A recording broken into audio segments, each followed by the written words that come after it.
chỉ lo hi bỏ ngay ở chữ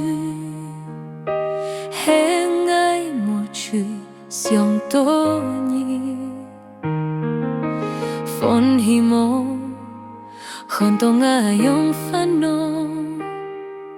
nhìn nắng ti trôi ngả cái sim anh nói nhỉ chỉ theo cái sim ngay riu buồn nhỉ hắn nắng môi ti nhìn xịt hết tắc môi chi trôi nhà cái sim chưa biến hết hi ôi tôi nhỉ tôi mai ăn chỉ liêu một chip chút ăn tô buồn nhỉ kít phải ngả sim liều hà chỉ theo thùng khô trôi ly nhỉ chiều hết hi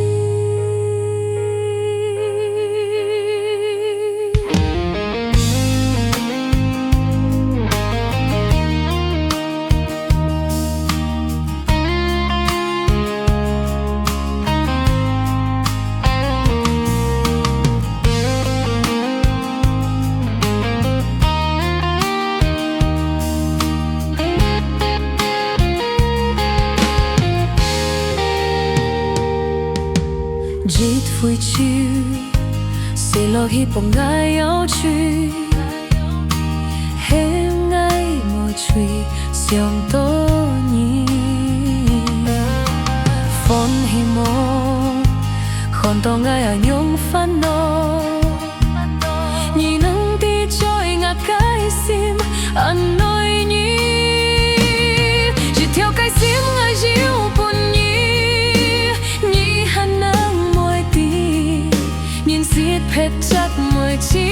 trôi nhà cái sim chưa biến hết hi ôi tôi như tó mai ăn chỉ lòng một chip chưa tan to buồn nhỉ kít phải ngả sim liều hai chết theo thùng khô trôi ly nhỉ chiều hết hi